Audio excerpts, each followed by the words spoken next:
할렐루야. 오늘도 말씀을 하루 시작합니다. 슬기로운 아침 시간 신명기 2장 말씀입니다. 여러분 혹시 청개구리 심보란 말 아세요? 하지 말라는 것은 꼭 하고 하라는 것은 하지 않는, 이게 꼭 반대로 가는 심보를 청개구리 심보라고 합니다. 그런데 자세히 좀 생각해 보면은요, 어른이나 주변 사람들이 하지 말라고 금한 것은 그만한 이유와 목적이 분명히 있는 것입니다. 그들의 경험과 그들의 삶에서 얻은 지혜를 통하여서 할 이유가 없다라고 생각하기 때문에 금한 것인데, 자꾸 그 금지한 것에 대해서 우리는 반발심을 갖고 더 하고 싶은 마음이 생기는 것이죠. 사람도 자신의 경험을 통하여서 하지 말라고 교훈을 주고 또한 하라고 명령하는데, 하나님은 오죽하시겠어요. 하나님 보시기에 우리에게 필요한 것들은 분명히 하라 하시고 필요 없는 것들은 금하라 하십니다. 우리가 주의 말씀을 통하여서 정말 우리에게 필요한 것들을 허락하시는 하나님의 말씀에 순종할 수 있는 귀한 영혼들 좋겠습니다. 지금 모세는요, 신명기를 통하여서 출애굽 2세들에게 가나안에 들어가면 40년 광야 생활을 기억하며 그때 받은 교훈들을 잘 떠올리며 살 것을 설교하고 있습니다. 어제는 첫 번째로 40년 광야 생활 중에서 가장 안타깝고 가슴 아팠던 일, 뼈저리게 사무친 일, 즉 가데스 바냐에서 정탐꾼에 관련된 사건을 통하여 40년 동안 광야 생활을 하게 되었던 그 일을 모세가 다음 세대에게 설교함으로 온전히 주의 말씀을 순종하라고 이렇게 언급한 신명기 1장을 보았습니다. 오늘은 두 번째 이야기인데요.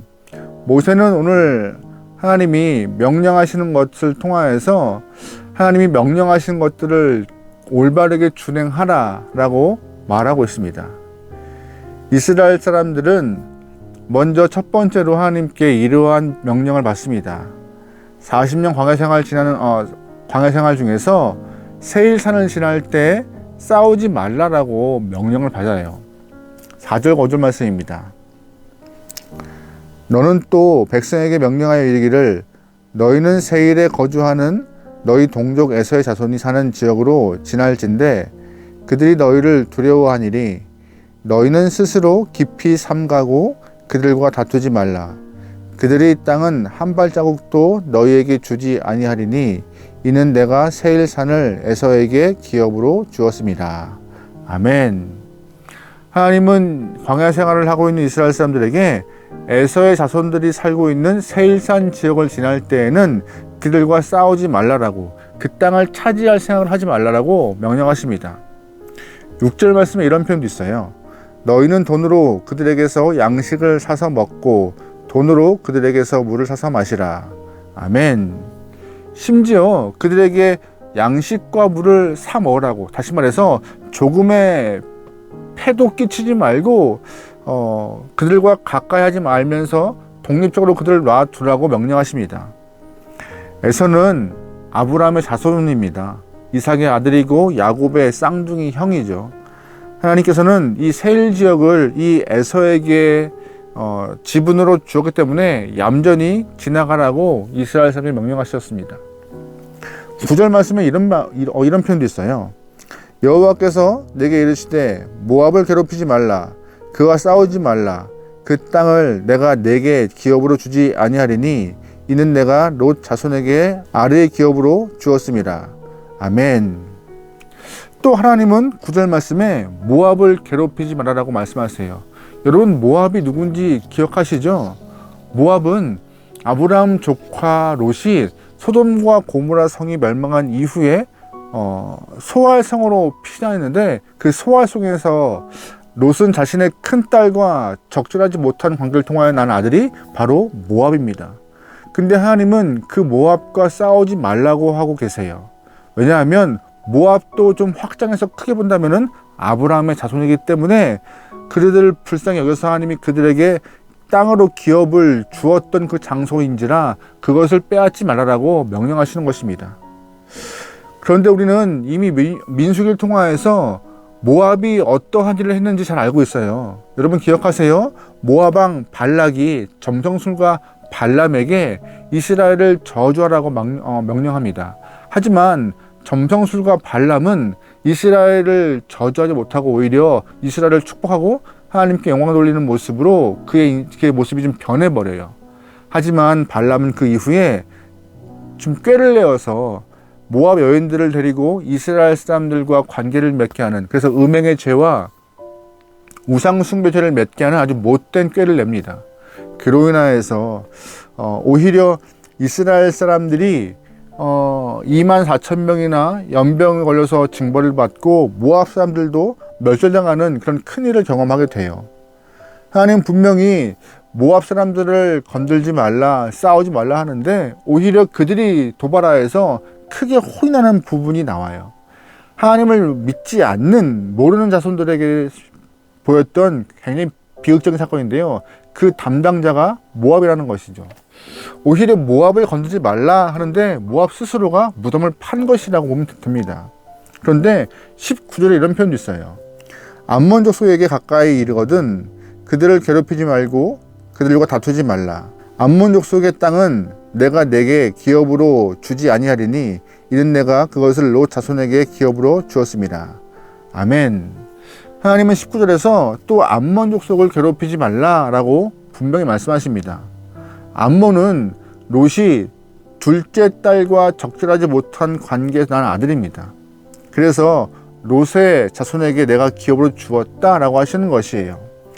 하나님이 금하신 그런 족속들, 세일산에 거주하고 있는 에서의 자손, 모압 자손, 암몬 자손, 그들과 싸우지 말고 손도 대지 말고 그들의 땅에 넘어가지도 말라라고 하나님은 명령하고 계십니다. 그런데 이렇게 하나님은 싸우지 말라라고 명령만 하시는 분이 아니셨어요. 반대로 반드시 진멸해야 될 사람들도 존재한다고 하나님은 진멸하라고 명령하시는 부분도 존재하십니다. 바로 요단강 동편에 있는 사람들이에요. 24, 25절 말씀입니다. 너희는 일어나 행진하여 아르논 골짜기를 건너라. 내가 헤스본 왕 아모리 사람 시온과 그의 땅을 내 손에 넘겼은즉 이제 더불어 싸워서 그 땅을 차지하라. 오늘부터 내가 천하 만민이 너를 무서워하며 너를 두려워하게 하리니 그들이 내 명성을 듣고 떨며 너로 말미암아 근심하리라 하였었느니라. 아멘. 하나님은 요단강 건너서 요단강에 살고 있는 영혼들을 다 진멸하라고 명령하시는 것이죠. 이제 진군하라고 허락하시는 그 모습이 나옵니다. 본문을 보면은요, 신명기 2장에서 보면은 하나님은 이스라엘 사람들에게 정확히 명령하세요. 하지 말라는 것과 하는 것에 대해서 그 말씀을 이스라엘 사람들은 그대로 이행만 하면 되는 상황이 된 것이죠.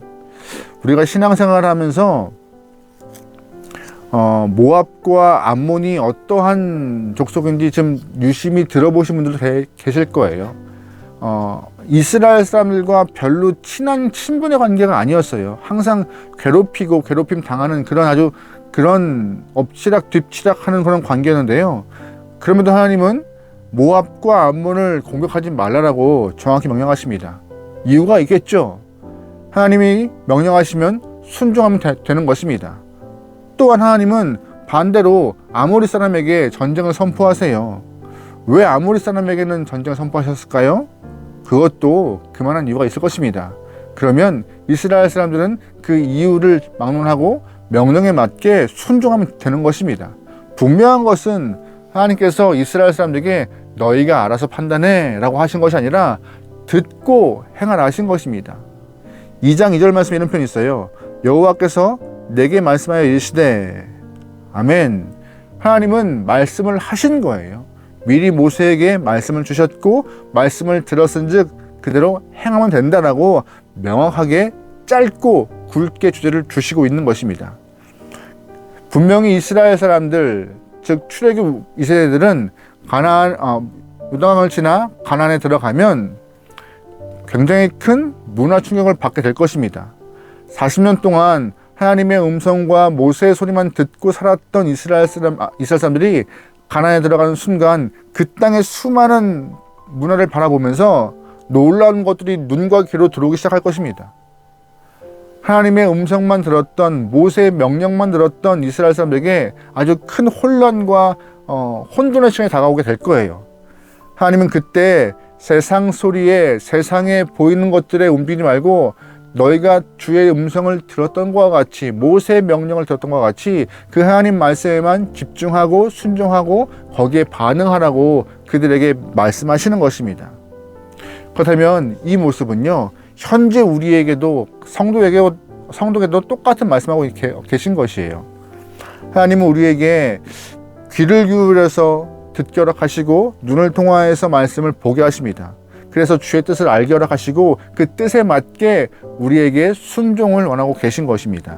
문제는 하나님이 우리 앞에 금하라고 명하셨던 것, 하라고 명하셨던 것에 우리가 자꾸 부딪히는 거예요.